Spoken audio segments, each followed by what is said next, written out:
In this week's show, we're honored to have back on the program Dr. Bejarano Gutierrez, a graduate from Segal College and Spertus Institute of Jewish Learning and Leadership. Our topic is Reclaiming St. James, a Jewish perspective on Jacob, brother of Jesus. In the past 3 decades, many books have been written about this enigmatic figure, and we are still at a loss to understand a complete picture of his person. There is even less historical data on James than there is on Jesus. However, he's a crucial character in the saga of Jewish Christianity, early Christian tradition, and the bridge between the many Second Temple Judaisms and Rabbinic Judaism as it is known today. Before we start, let's paint a picture of the situation in the first century. According to Edward Gibbon, the author of The Decline and Fall of the Roman Empire, the Romans had a great disregard for human lives. In the height of the empire, 50% of the population were slaves. They would take prisoners of war and sell them, use them for public works, auction them, or ask for a ransom from their families. When General Pompey conquered Jerusalem, he enslaved the rebels who protected their homeland, and 200 years later, the Romans destroyed the temple and took 30,000 people captive. Later in the 2nd century, the last revolt led by Bar Kokhba brought about the enslavement of another 100,000 Jews. The reason that I bring up slavery is to compare the philosophies of these two different distinct cultures.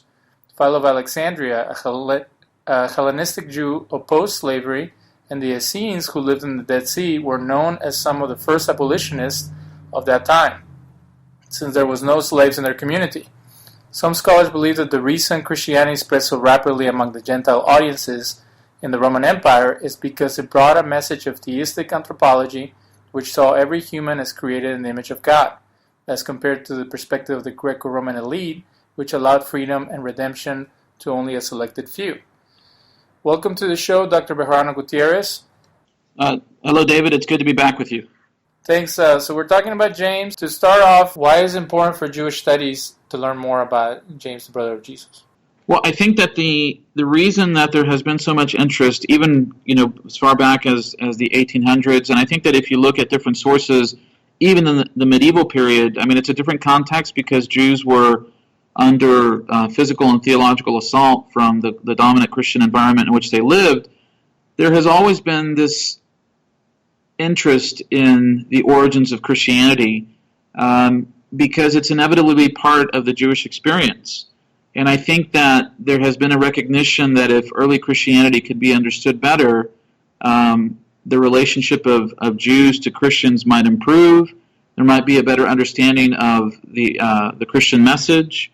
The tragedy of Christianity in the 2nd, 3rd centuries onward has been that there has always been this component of anti-Judaism and ultimately anti-Semitism that has been part of many church expressions. And, how this came about when you have a Jewish movement has often confused people. I mean, how can it be that if you have an individual who's claiming to be the Messiah of the Jewish people, who claims to be an aspirant to the throne of King David, who has a brother who is, committed to the temple and to Torah, how is it possible that there would be this transformation? And so I think from a Jewish standpoint, the more that we know about early Christianity, the more that we know about people like James, the more that we know about the context of the first century and all the different elements that were in play. It just wasn't Pharisees and Sadducees. It just wasn't the community at Qumran. There are many different strains of Jewish belief. The political environment. Before the time of Jesus, very shortly before, there had been an independent Jewish kingdom under the Maccabees, the Hasmoneans that had existed. Sometimes we lose track and understanding of that, and all these things are important to paint a better picture of the first century, and perhaps to understand why, things have developed in the way that they have. So the more that we understand the past, it informs the present, and it gives us the ability to sort of reconsider, the things that have happened between the first century and the present. Let's talk about the debate between the Roman Catholic or Orthodox Christians and the Protestants regarding the identity of the writer of the Epistle of James. Some say he's the cousin of Jesus, and others say that he's the blood brother, since he was born of the physical, but it's believed that Jesus had a divine essence, but he had brothers and sisters.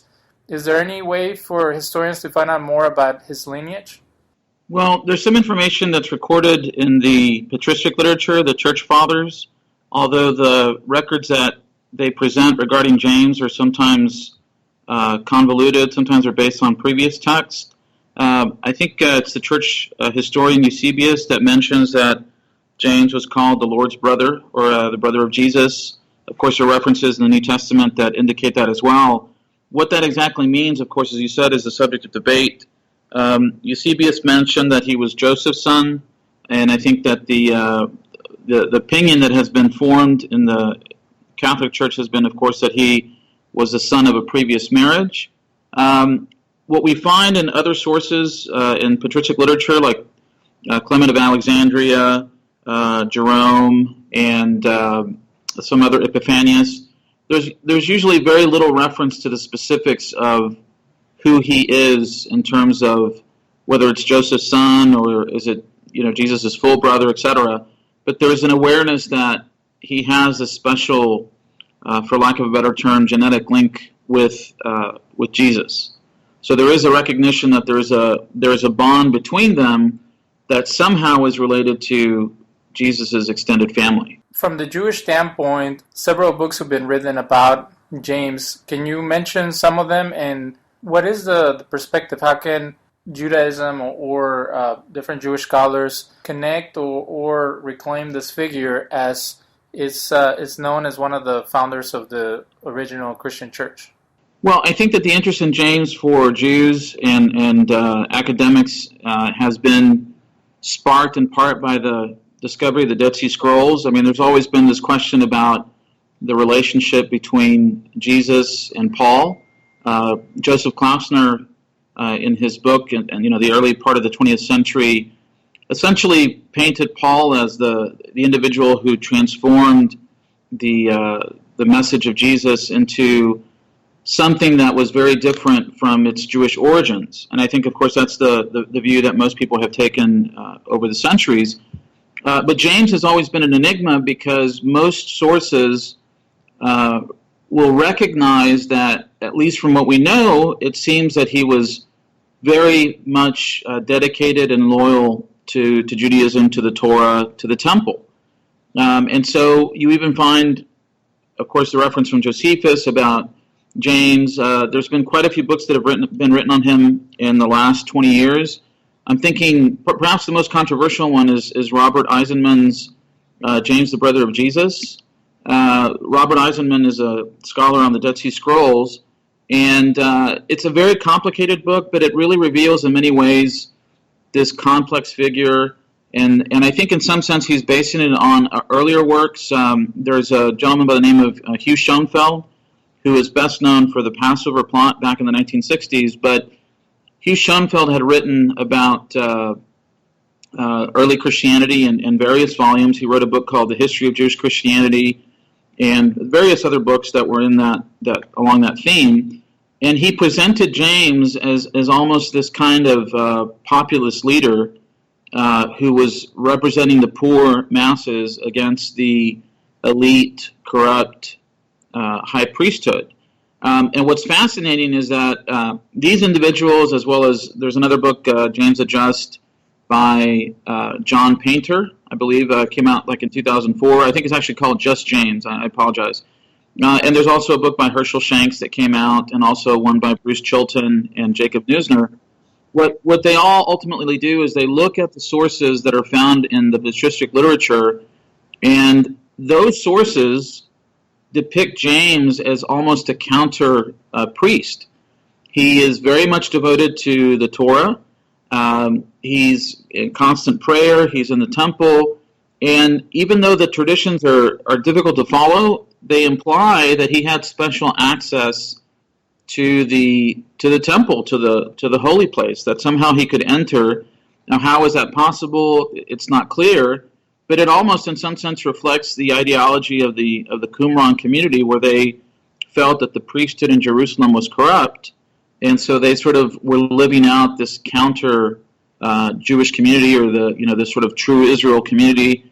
And and so they're sort of almost waiting in exile for the temple to be restored to its proper station. And it's almost as if James is leading another aspect of that, with his own followers, the followers of Jesus, and almost in a sense the way that James Tabor mentions it as almost as a ambassador or prime minister in waiting. If Jesus is portrayed as the Messiah or the King of the Jews, then James is sort of his representative until the kingdom is established. So there's been a lot of work done on this in the last 20 years, and roots of it go back even further, like I said, to the early part of the 20th century. And everybody pretty much agrees that James was very devout and committed to the Torah, which I think is makes him so interesting and such an enigma.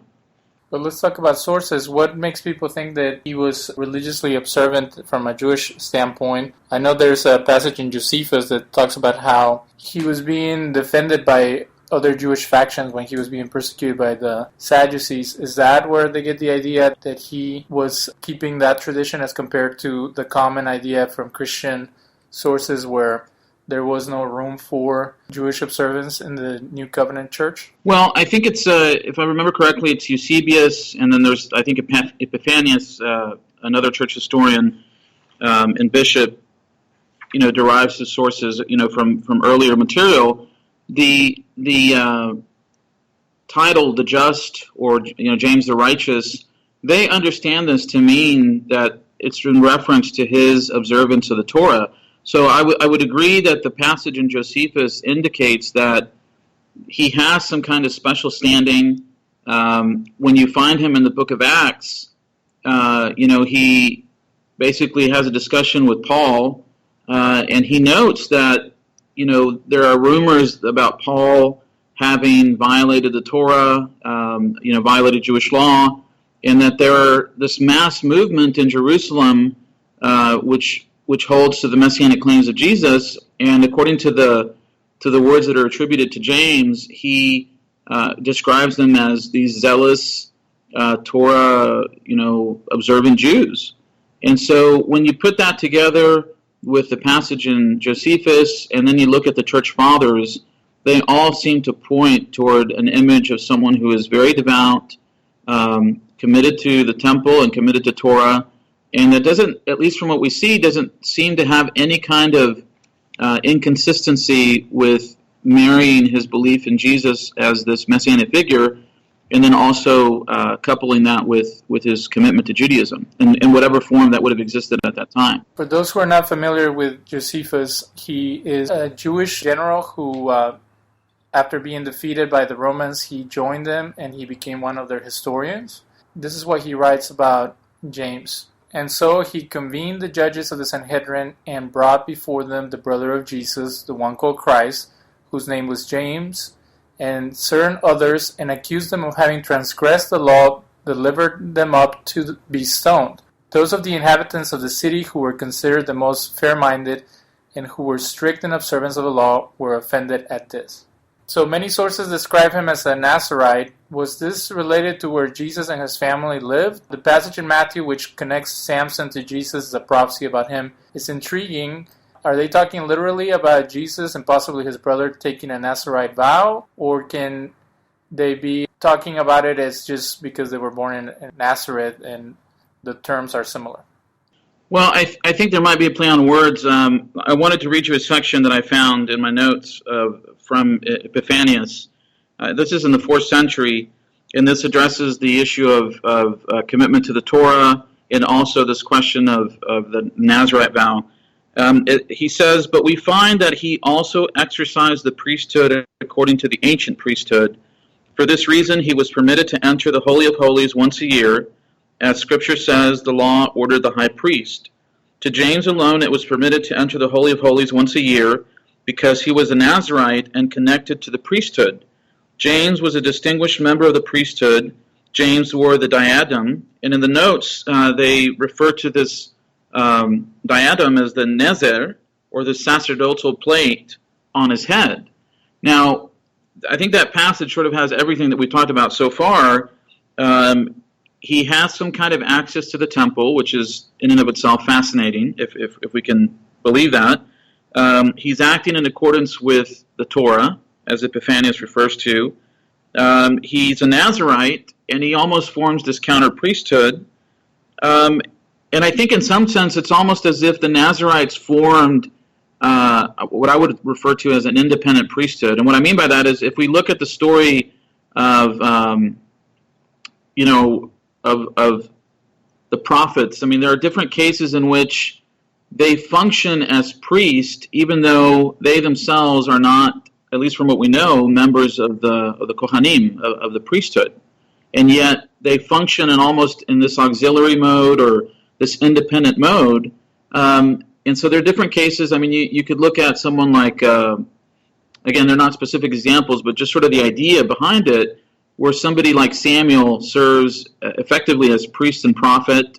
Of course, Elijah, serves as this dual kind of individual. In the case of the great showdown with the prophets of Baal and Asherah. So they do things that are not typical within the priesthood. They sort of function separately, but almost at an equivalent level. And I think that's the picture that's being painted here, is that you have someone who is so devout and so respected that he has this unique role, whatever that would have been, and it places him in a very different position than what most people understand Christianity to have embraced. This abandonment of the Torah, this conflict with Judaism, and this idea that Jewishness or Israelite identity was really not that important. I mean, when I read these passages, I see someone who is very much committed to the people of Israel, and it can only be understood within that context. Another enigmatic figure is John the Mercer, or as he's known in the West as John the Baptizer. Was he influenced by the Essenes? Some people think he was influenced by the Essenes, and the Essenes is a group that lived in the Dead Sea. So could the information available about him can help us learn more about the person of James, since they must have known each other as people consider Jesus to be a disciple of John, and also as we're talking about the priesthood, it says I believe in Luke, that John was a part of the priesthood, or at least a descendant of priests. So what would be the connection there? Well, I think there's several elements. According to the Gospels, John is somehow related to Jesus.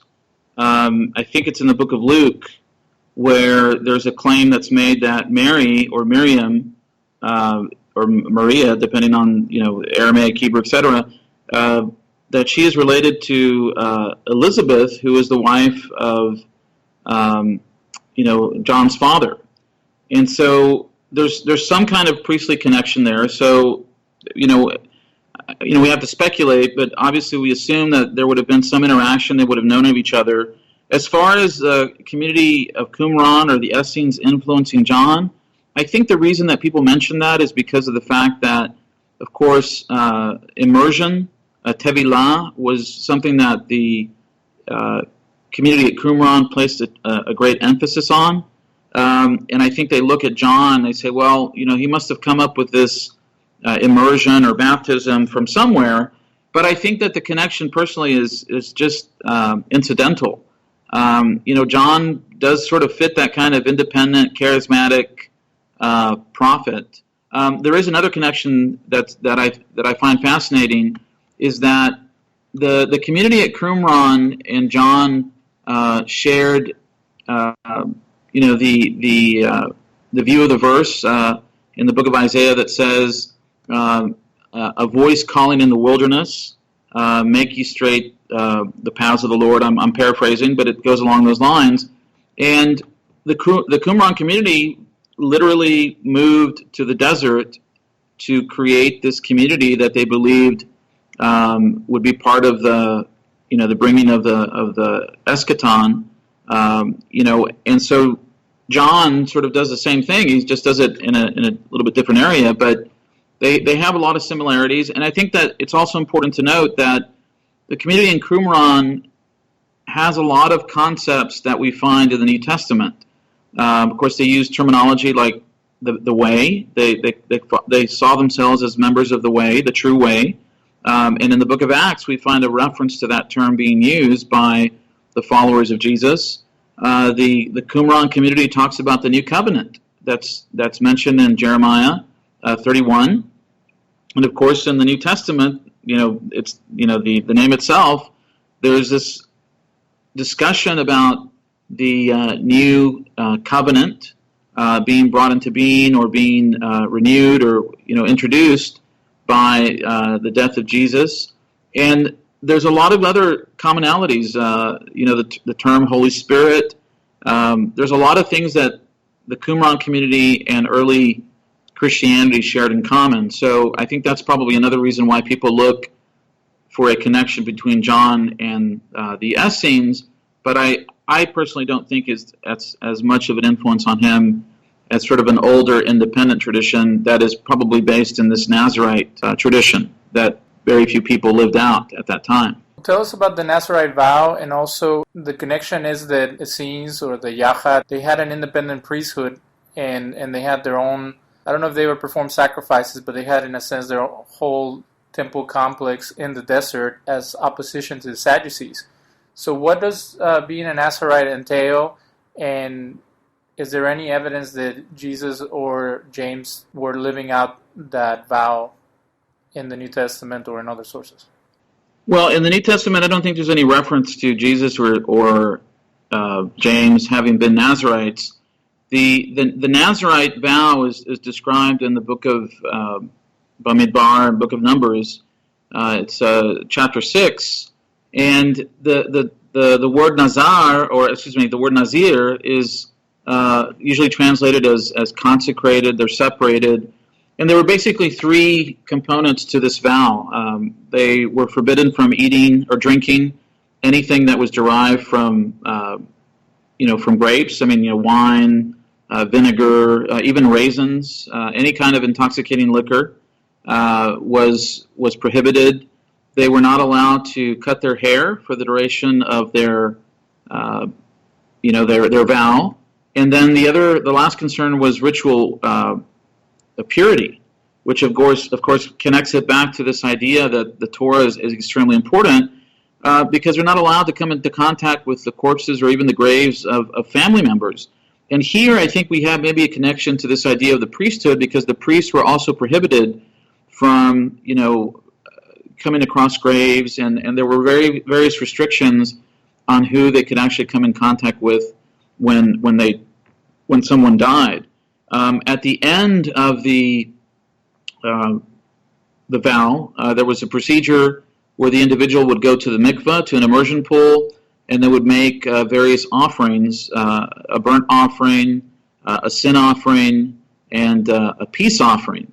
And the reason for that is very complex. In rabbinic literature, there's a discussion about why these offerings would be made. You have an individual who's living sort of an aesthetic, very holy life, and then if they end that, they have to present these offerings. And there's actually a reference in the book of Acts to the followers of Jesus participating in this process. So right there, we know that there were other individuals that were taking Nazarite vows that were part of the Jesus movement, and then we also know there explicitly from the text that they're presenting offerings. They're offering korbanot, their sacrifices in the temple.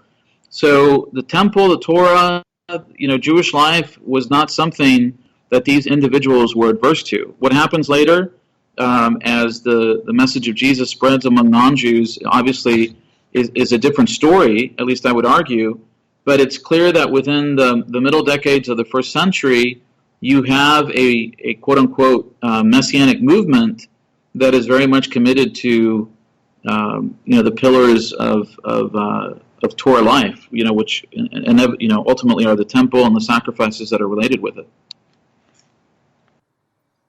According to Christian tradition, John the Baptist, Jesus, and possibly Paul all lived celibate lives. Is there anything in relation to being single and not pursuing marriage, as one of the commandments would indicate from the Torah, for people who took a Nazarite vow?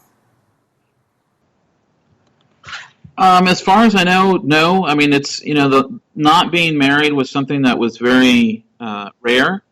The Essenes, there seem to have been two different groups of Essenes, some that married and some that were celibate. So they were, again, it's a rarity in that sense to have found individuals at that time that were not married.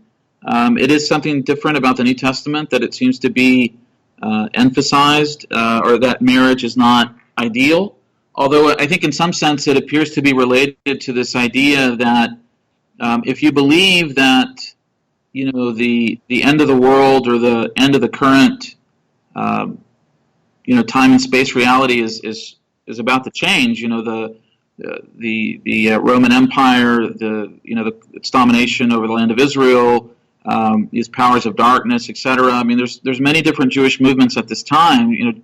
What we call Judaism is in some sense a misnomer, because there's many Judaisms, there are many different sects, many different groups. And if you believe that something is about to happen that will transform, the people of Israel, the exile will end, Roman occupation will end, maybe the justification there is that celibacy is needed for that specific time. But there's one case that I remember, I think, in rabbinic literature, in the Talmud, there's a discussion, I can't remember if it's Ben Zoma or Ben Azai, one of the early Tanaim, where they're not married, and that's there's almost like an exception given for that, because it's an odd situation, because they're sort of occupied with the Torah itself. They're consumed with that, even as the commandment is understood, that men need to marry. Of course, the obligation is there, and yet in certain cases, you would find, even in the case, again, this is sometime after, but, Rabbi Akiva, of course, was married, and yet from the description in the Talmud, he spends, much of his married life away from his wife. He's teaching in the academy, in the yeshiva. He comes back, and his wife says that she's basically fine with him studying, for another X number of years, and according to the story, he doesn't even, stop and say hello. He goes back to the yeshiva and spends more time. So it's not something that was typical, but I think maybe they considered the circumstances to dictate that necessity. I don't know where did I hear or saw something that if a Nazarite wasn't married or was celibate, they would have to make a sacrifice of a lamb. And then in some Jewish mystical tradition, it says that Moses was not with his wife once he reached a certain point of holiness. Have you encountered any of those traditions? I think I have a recollection of that, but I have to be honest, I don't remember the specific source. So it's probably something that does illuminate those decisions, but I don't have that off the top of my mind. So just for those who wonder about outside sources that speak about John the Mercer, Josephus speaks about him as well, and it's a kind of contentious verse because some people believe that it was altered by later Christian sources, but it says in Antiquities 18, 116 through 119, he was a good man and had urged the Jews to exert themselves to virtue, both as to justice towards one another and reverence towards God, and having done so, joined together in washing. For immersion in water, it was clear to him, could not be used for the forgiveness of sins, but as a sanctification of the body, and only if the soul was already thoroughly purified by right actions. So it kind of contradicts a little bit of what we get from the Gospel of John or some other Gospels. I wanted to point that out because he says that it's not for the forgiveness of sins. It is contradictory. I mean, it is sort of interesting as to what Josephus is trying to communicate, because it contradicts what is talked about in the Gospels. And it also seems to confuse what the purpose of immersion, tevilah, was in the Torah itself. Of course, for ritual purification, it's not directly related to sin per se. So it's sort of an interesting discussion, and I think we sort of have a gap, in that text, or there's something that's missing maybe that informs a little bit better understanding of that. In the book The Jesus Dynasty by James Tabor, he sets up the way that things could have happened. Like this, I guess this is his version of the facts or his theory, and is that John was a very famous and well-respected leader, and then Jesus was his disciple. And then in turn, I guess James would be a disciple of Jesus or of John himself. But I wanted to bring up another source. This is from Jerome, one of the, I guess, 3rd century Christian leaders. He says that both the son of Clopas and another Mary mentioned in Matthew 27:56 were at the crucifixion, as well as James. So there's confusion sometimes, and the Jesus Dynasty goes into that about the different James. So is this James the same that was there with John and Peter at the Transfiguration, or is this different James that is mentioned in the book of Acts that had an apparition of Jesus later on? Well, that's the part that's very confusing and difficult to follow. James Tabor in the Jesus Dynasty argues that the beloved disciple in the Gospel of John is none other than James. And the fact that he has this connection to the priesthood is based upon, or it's what the later traditions of the church fathers base themselves on, because James has this sort of special access and this special place, and of course he has a special respect among the people and among certain people. It's interesting to me because when you read about persecutions of, for lack of a better term, the early church, in the 40s or 50s, whenever this takes place in the book of Acts, it doesn't seem that James ever leaves Jerusalem. There may be lower people or people that are the followers that leave, but it doesn't seem that he is ever affected by it. And so it's almost as if he has some kind of protection or status that prevents the whoever is implementing the persecution from touching him. So Robert Eisenman goes into a very complicated and very convoluted discussion about all the James. James Tabor does that, I think, to a certain extent in a much simpler form. It is difficult because you have multiple disciples that have the same name or are very similar names. There seems to be passages that indicate that James was not a follower of Jesus for part of his, before his death, or at least some, shortly before it, maybe in the beginning. And then there's some that indicate that, by the crucifixion of Jesus, that he is a follower. And you mentioned that the source that talks about him, having Jesus appear to him, and that source is also the basis for, in essence, a recognition that he has a special relationship. I was looking at, again, this is from Jerome. He says that James had made a vow that he would not eat that he would not eat bread from the hour that he had drunk the cup of the Lord until he should see him, the reference to Jesus, risen from among them that sleep. And then it says that shortly after the Lord said, "Bring a table and bread," and immediately it is added, "He took the bread and blessed it and brake it and gave it to James the just." So we have that description of the title. "And said to him, My brother, eat thy bread, for the Son of Man is risen from them that sleep." So he has a special standing because he has Jesus reveals himself to him, so obviously it's something that's unique. And then if I remember correctly, in one of the epistles, Paul makes reference to James, that Jesus appeared to James.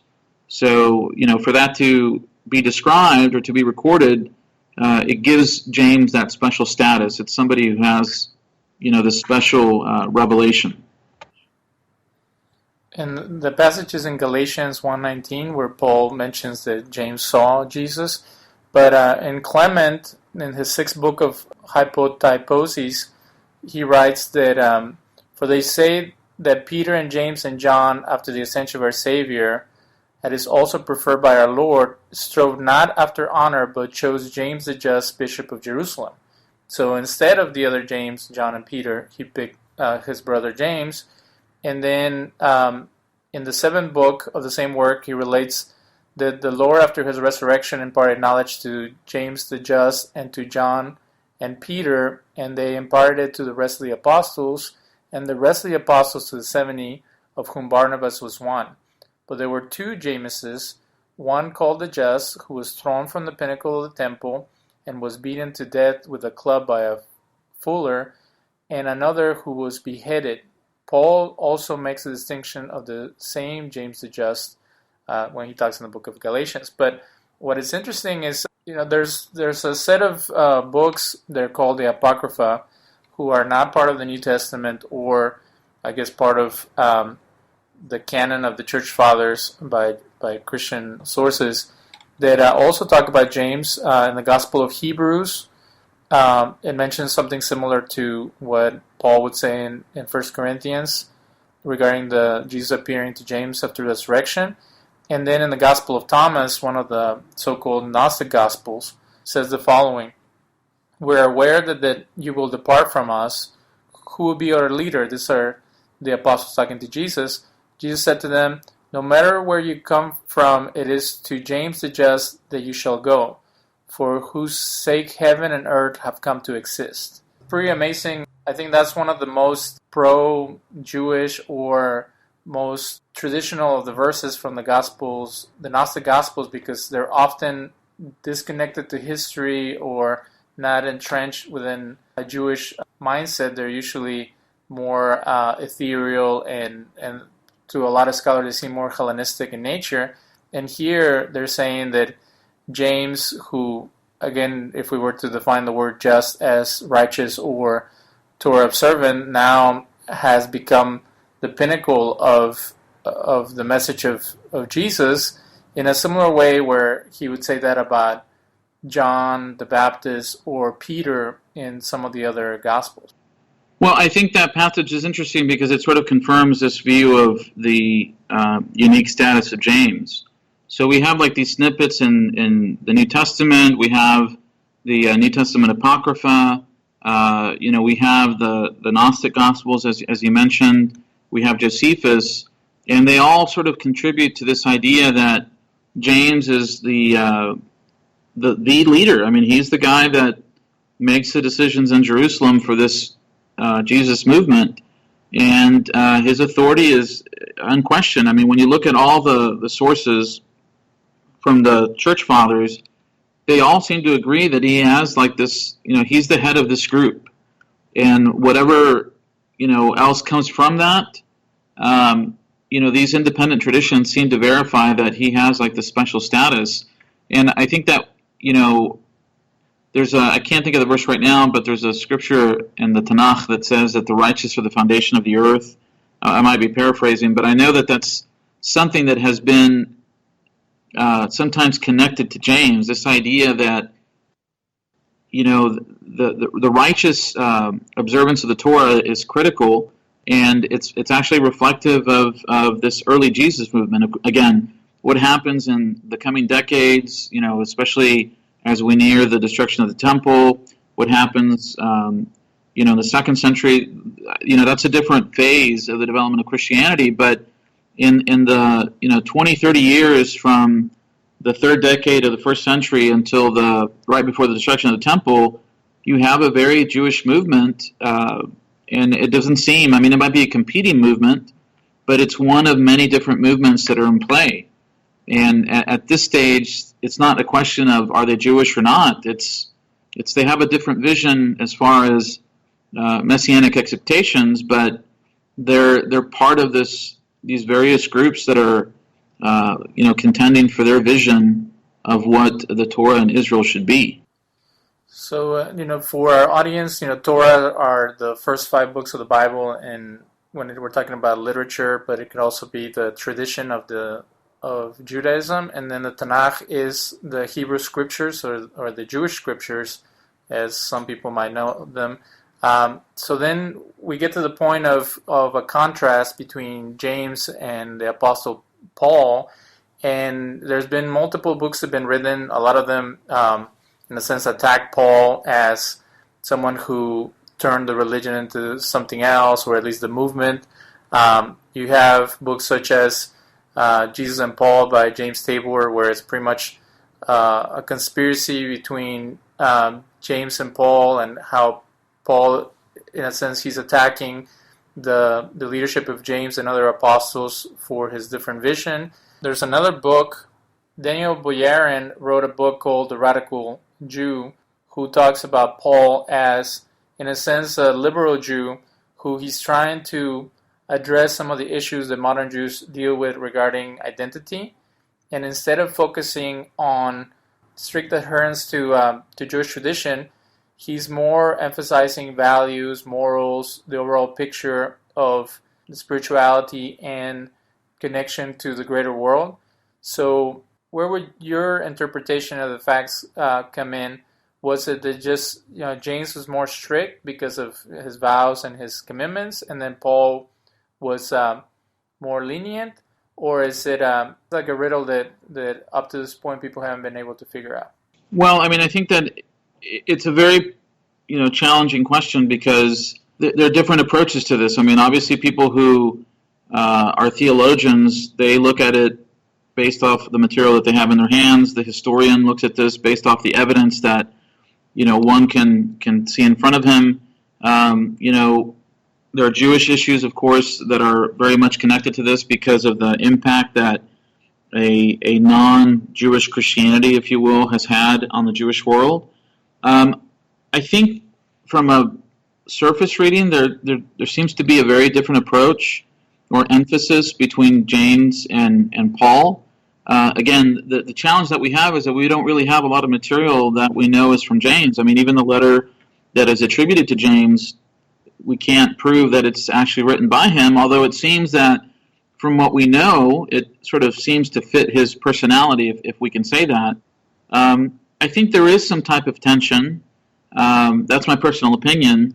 And there may have been different visions in terms of, how to live out this idea of the Messianic age. There was a book written by Bruce Chilton and Jacob Neusner that was, I think the title was Types of Authority, and it was Types of Authority in Judaism and in early Christianity. And one of the things that they did is they talked about this issue of non-Jews in Judaism and non-Jews in early Christianity. And there's a passage in the book of Acts that, when James is confronted, I think it's Acts 15, I believe it's Acts 15, and maybe, I believe it's Acts 15, where there's this issue about of non-Jews. Do they have to be circumcised? Do they have to undergo a Brit Milah, circumcision, to become Jews in order to follow, Jesus? Or is there a different avenue for them to do so independent of what we would call Jewish life? And I don't have the text in front of me, but the way that James seems to describe it is that, the relationship of non-Jews to the Messianic claims of Jesus are mediated through the Jewish people. And so he doesn't, he agrees that they don't have to be circumcised, but it's almost as if the mission to the non-Jews is something that is mediated through the existence of the people of Israel, and consequently that benefits the people of Israel. So, how that would have been lived out, I think that's the ultimate question. I don't see where in James' community there would have been a problem with non-Jews becoming Jews, but, maybe there were different boundaries. I mean, if, what Paul was doing may have had some general agreement with, the group in Jerusalem, but their approaches may have been completely different. And I know that for people that are concerned about the theology, that's much more problematic because they want to have a uniform approach. But I'm just looking at this from a historical perspective and trying to look at the texts as we have them, and what seems to be in certain passages some disconnect, or at least some tension, which I think is indicated by the text itself. I mean, in the book of Acts, it mentions that Paul separates from Barnabas. There's a guy that's named John Mark, who he has a fight with. I mean, these people are very real people, And sometimes we have to keep that in mind. There's real emotion, there's real passion, and there's real zeal, and sometimes that manifests itself in different areas of life and in different visions of how their message is supposed to be spread. According to Ian Wilson, quote, Simon, son of Clopas, who is recorded to have succeeded James, the brother of Jesus, as head of the Jerusalem Judeo-Christian community, continued Jesus and James' own Davidic bloodline. They're apparently having followed 13 bishops of Jerusalem, some also with the same bloodline. And this is from the book Jesus the Evidence. So what is the relation between James and in a sense, the dynasty of Jesus to the other leaders of the Jerusalem church? And I guess that only happened until the destruction of the temple, or when some of them fled. But what other information do we know about who succeeded James after his I guess reign or term as the leader of the early church? Well, we're very limited in terms of what we know. I think that the critical issue that we should address, or that we should mention, is that the fact that family members of Jesus continue to be installed as leaders after the demise of the previous one, to me that shows that there is a concern for a legitimacy of Tabor talks about the Davidic dynasty, but also almost as if a concern for a proper transmission of the message of Jesus. So what is the better way to do that than to ensure that the people that have for lack of a better term, a genetic link to Jesus, to be the ones to stand in as leaders. So I think the fact that that continues on for some time, it shows that it's very important. It's a physical legitimacy. I mean, in the Gospels, there's obviously different genealogies that are presented, but they're presented, whatever issues there are with the genealogies, they're presented because the legitimacy of a claimant to the throne of David is paramount to that person's messianic claims. And so it's not, for lack of a better term, just a spiritual concern. They're actually looking to prove that Jesus is a real contender for the throne of David. And so his family being part of this leadership chain, I think just sort of reinforces that. Once the group in Jerusalem is obliterated, we're sort of at a loss, because we do know of Jewish groups that continue to believe in Jesus, but they're always depicted through the eyes of the church fathers, who are, I think, much more concerned about solidifying what they believe to be Orthodox Christian doctrine. They're not really writing as historians. They're usually writing about these individuals as heretics. So, the information that we have about these groups, the Ebionites and the Nazarenes, etc., it's always through a lens that views them as illegitimate. Well, let's talk about these persecuted groups. The term Ebionism comes from the Hebrew word Ebion that possibly means poor. And does it work with the idea that James was the leader of the oppressed people of Jerusalem, and that they had political aspirations for freedom and independence?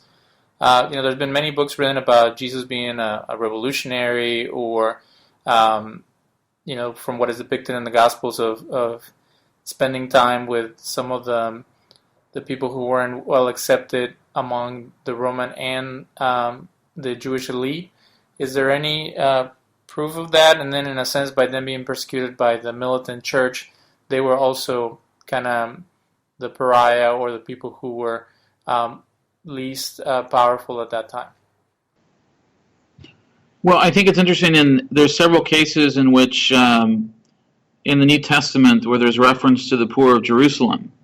So whether the Ebionites were historically linked to the earliest group of Jesus, the followers of Jesus, is unclear, but they do seem to have some kind of there's a connection there in terms of terminology, And I think that you do, if James was truly this counter priest, then it's really the masses, the underclasses, the lower classes that would have looked to him as this inspiring figure, the legitimate representative of Jesus in his absence. And so those are the kinds of themes that Hugh Schoenfeld and Robert Eisenman discuss. Again, we're sort of limited because we don't have a lot of information, so most of it is conjecture. But it's conjecture it's derived from the collections for the poor that are talked about, again, many times in the New Testament. I think even Paul discusses raising money for Jerusalem. So there is something very tangible there that they're supporting. Just like money was sent to the temple, they're sending money back to the headquarters of this messianic movement to support it and to sustain its followers. So again, we have limited information, but I do think that there is some link there between these groups of the 2nd, 3rd, and 4th centuries and these earlier groups of the 1st century. For our listeners, Ibionism and other forms of Jewish Christianity, in the Christian terms it would be called Judaizing, are still considered heresies. So when we talk about there was a group or a leadership within the Jerusalem followers or part of the Jesus movement that kept Jewish tradition in connection with belief in Jesus, that is considered out of the norm in traditional Christianity, and it is still seen as something very problematic because of what we mentioned earlier, that there's an assumption that a lot of those things are done away with, and now there's a new dispensation of belief and faith, and that type of practice is not appropriate, and a lot of it is based on the theology of Paul and how it was developed and it became something else. The last segment on our show, we're going to look into the controversy that happened a few years back. In 2002, there was found in the Israeli Antiquities market an ossuary, a ritual burial box, which had an inscription regarding James. Dr. Bejarano Gutierrez, can you tell us a little bit about what happened, and so far, do people still believe that it is possibly connected to James, the brother of Jesus, or has that been refuted so far? Well, the individual that you mentioned is Oded Golan, and as far as I understand, he probably has the largest collection of antiquities from the land of Israel, and I think into maybe areas of Jordan, the private collection, in the world, that area. And he has found various pieces that have brought about a lot of controversy. He was actually arrested and taken to court over the validity of the ossuary, and the ossuary became the basis for a lot of this renewed interest in the James, the brother of Jesus. In the midst of this controversy over whether he had added the inscription, somebody asked him, I remember, why he hadn't brought this out earlier, because, he brought evidence that he had this ossuary from the 1970s. And ultimately the court case decided that he hadn't forged the inscription, but at the same time they weren't going to give it validity. They just found that he wasn't guilty of actually carving the inscription. But when he was asked why he hadn't presented the ossuary for review before, he said, "Well, I didn't even know that Jesus had a brother," which is sort of, in some sense, comical, but it shows how little importance has been given to James in the past. It's a forgotten figure, and so the names Joseph and Jesus, or Yeshua, or Yacob, James, they're such common names. He really didn't think anything about it, so he thought, okay, well, I have another ossuary that's very ancient, but somehow he began to do some research, and he had several professors look at it, and many of them have maintained from the very beginning that it's an authentic inscription. Now, obviously, does it refer to James, the brother of Jesus? Well, that's another contention, but they've always argued that it's authentic, and then there have been other scholars that have said no, that there are issues with the inscription, but it's added to this I guess you could say the politics of it, because people are simultaneously fascinated with this subject. There was an ossuary that was found some time ago as well of Caiaphas, who was one of the high priests that's mentioned in the New Testament. In that particular case, there wasn't as much contention because the uniqueness and the beauty of the ossuary was such that there was sort of a recognition that this had to belong to someone who was very high placed in Jerusalem. It would be the kind of thing that someone in the high priesthood, the echelon of the high priesthood, would have. But yeah, it's fascinating because it's drawn attention to the origins of Christianity, and there's been a lot of what I would call pop archaeology associated with that. In the 1960s, you had the book by Hugh Schoenfeld, The Passover Plot, and then in the 1990s there were books like The Dead Sea Scrolls Deception, and they were written by individuals who were really newspaper reporters and columnists, that kind of thing, but they weren't really scholars. And so they sort of engendered a lot of interest. I mean, Hugh Schoenfeld was a scholar, but I'm talking about the latter book. They engendered a lot of interest because it seemed to show that there was a conspiracy to hide something that would give a very different view of Christianity. And though it was basically determined that that's not the case, I think the fact that most people didn't know who James was and probably still don't know who he is, I mean, if there's any conspiracy, I would say that that's the conspiracy, that James has been largely forgotten, and that you have this individual who is historical, who really shaped the origins of Christianity. It's just that the transformation of Christianity into what it is today is usually lost on most people. And so the idea that the Christianity of the first century was a very Jewish movement is not something that, as you mentioned, is known by most people. In future shows, we will discuss more the situation or how things were in the Second Temple's period, and we will delve in your master's thesis of what is Jewish identity. We've been throwing the term Jewish around, but lately scholars have tried to make like a more informed description of Israelite religion of that time, since that term can be seen as an anachronism because Rabbinic Judaism didn't come until later. But again, the identity of the individuals that lived in Judea and the religion that they practice has a connection to modern day or classical Judaism. So we want to delve more into, as we're calling James Jewish, or a Jewish Christian movement, or the followers of Jesus who were Jewish, what did that mean at that time? And we will be discussing other apostles or members of the Jerusalem church that are important to the historical investigation of this early Christian movement, and what can we gather from historical, archaeological, and literary sources. We would like to thank you for your time, and we would appreciate to keep this dialogue going, and we would like to hear back from our audience. If you're interested in this topic, please email us at mysticandskeptic, one word, @gmail.com. Thank you again, Dr. Bejarano Gutierrez, for being on the show. We appreciate your time. Thank you. I will be back next week with another episode of The Mystic and the Skeptic. The Mystic and the Skeptic. The Mystic and the Skeptic. The Mystic and the Skeptic. The Mystic and the Skeptic. The Mystic and the Skeptic.